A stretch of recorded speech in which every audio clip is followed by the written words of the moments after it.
प्रिय विद्यार्थियों, सुप्रभात।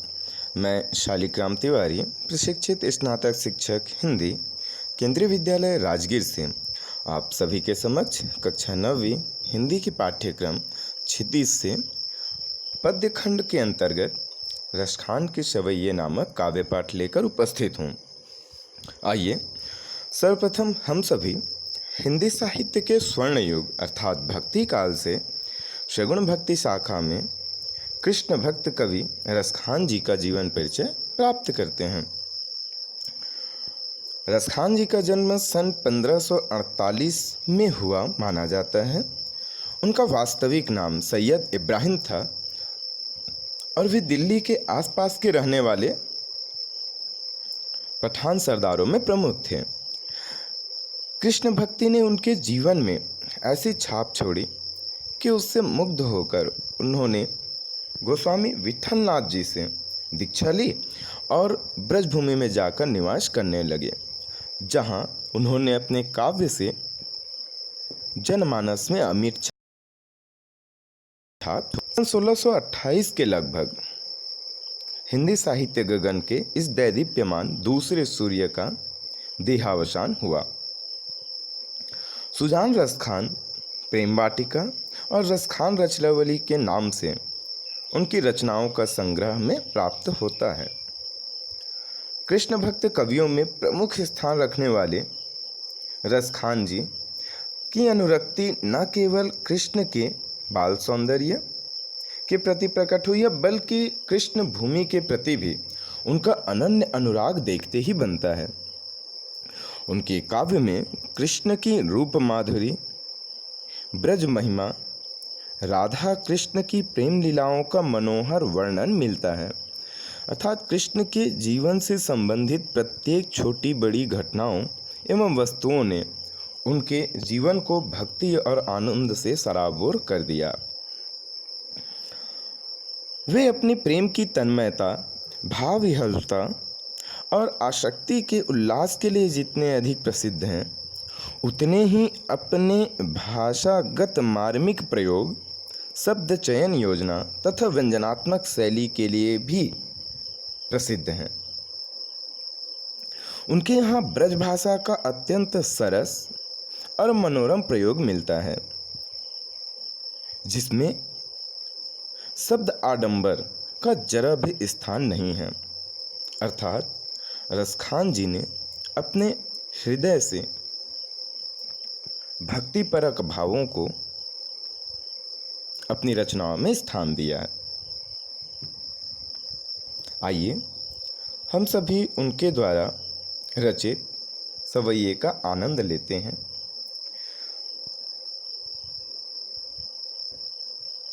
सवैया व्याकरणिक दृष्टिकोण से छंद की श्रेणी में नियोजित की जाती हैं। अतः यह एक वर्णिक छंद है जिसमें 22 से 26 वर्ण होते हैं। यह ब्रज भाषा का बहुप्रचलित छंद रहा है, जो कि गायन योग्य और लयबद्ध किए जाने योग्य है। अतः आइए हम सभी इसका सस्वर वाचन के माध्यम से रसास्वादन करते हैं।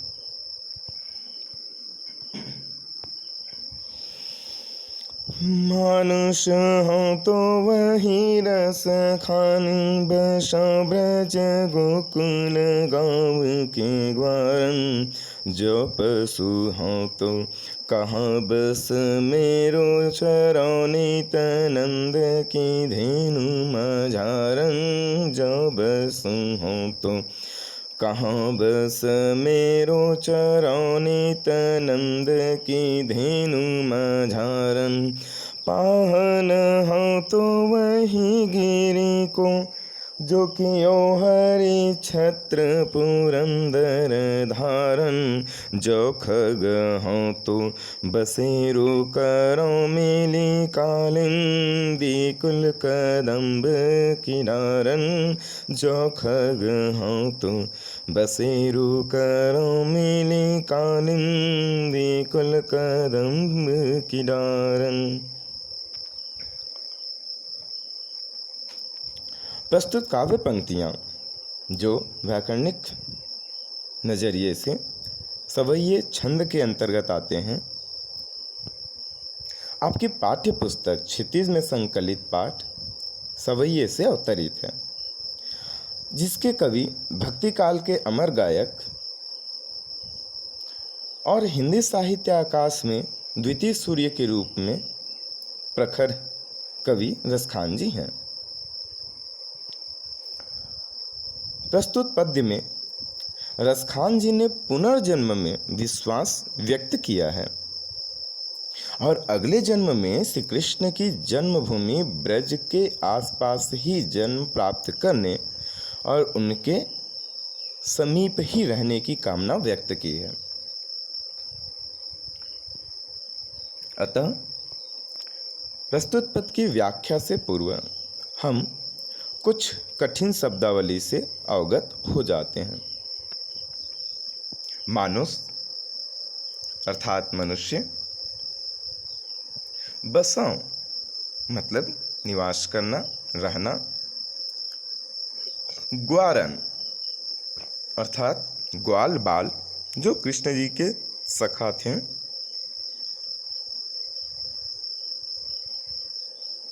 चरां अर्थात विचरण करना, नित्य रोज प्रतिदिन, धेनु अर्थात गाय, मंझारन झुंड में या मध्य में अर्थात गायों के झुंड के बीच में, पाहन से तात्पर्य पत्थर से है, गिरि अर्थात पर्वत पहाड़, हरि श्री कृष्ण जी का एक नाम हरि भी है, छत्र छाता, पुरंदर देवताओं के राजा इंद्र का एक नाम पुरंदर भी है, खग पक्षी, बसेरो अर्थात निवास पक्षियों के लिए घोंसला, कालिंदी यमुना नदी का ही एक अन्य नाम कालिंदी है, कुल अर्थात किनारा, तट, कदम्ब कदम का एक वृक्ष होता है, डारन अर्थात उनकी डालियां, शाखाएं।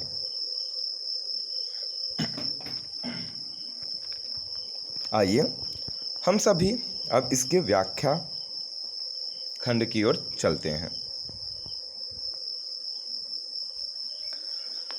प्रथम पंक्ति आप सभी को रसखान जी की उन भावनाओं को अभिव्यक्त करती हुई नजर आएंगी जिसमें वे चाहते हैं मानुष हों तो वही रसखान।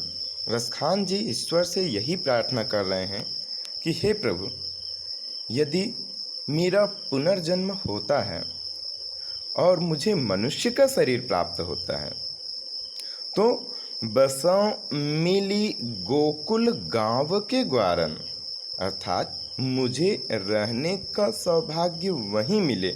कहाँ? गोकुल के गांव में, और उस गांव में जहाँ ग्वाल बाल श्री कृष्ण जी के सखा रहते हों, तभी मैं अपने अगले मनुष्य जन्म को सार्थक समझूंगा।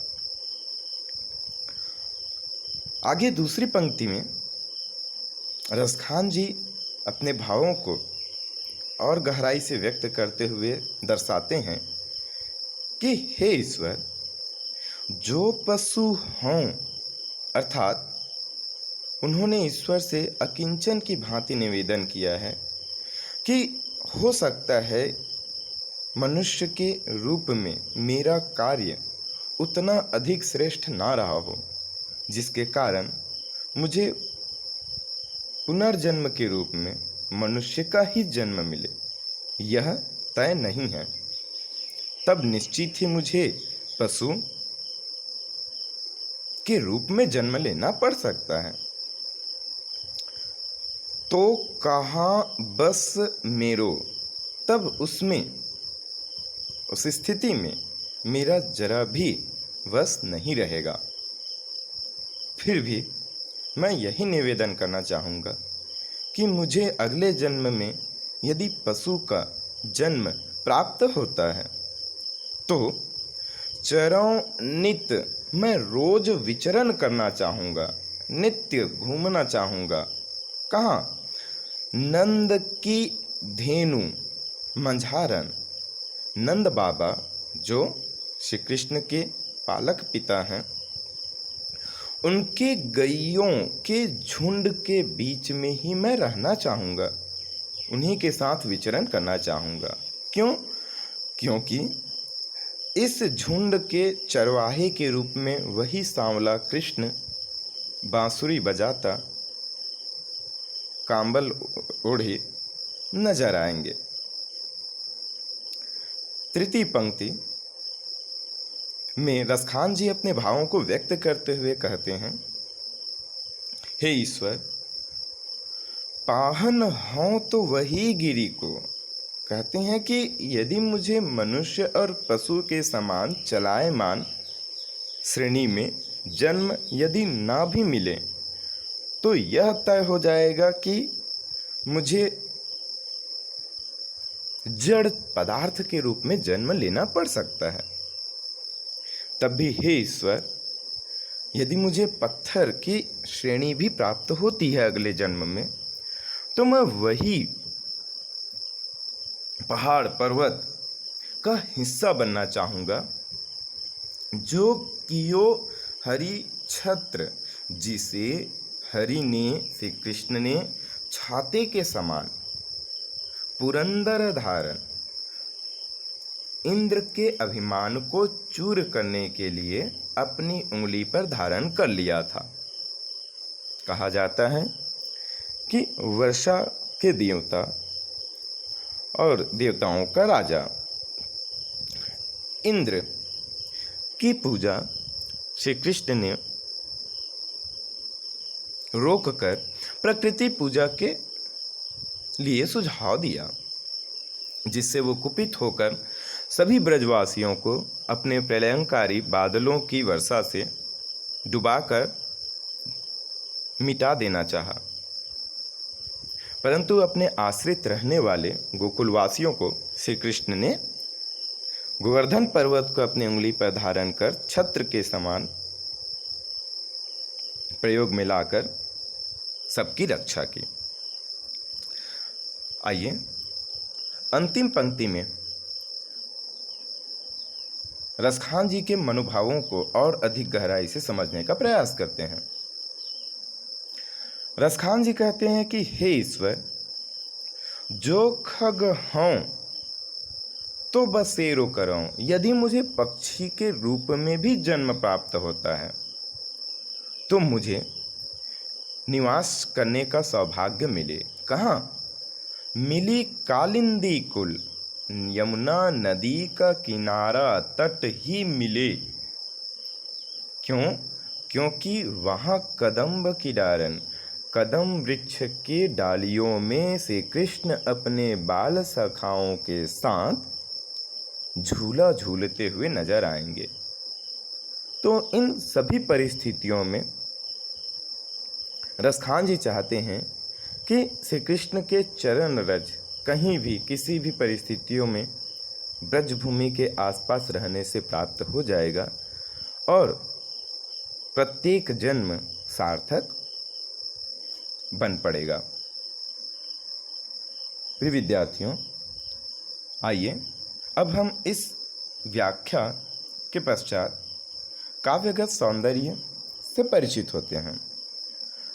प्रस्तुत अंश में आपने देखा कि रसखान कवि की कृष्ण के प्रति असीम भक्ति को इसमें प्रदर्शित किया गया है।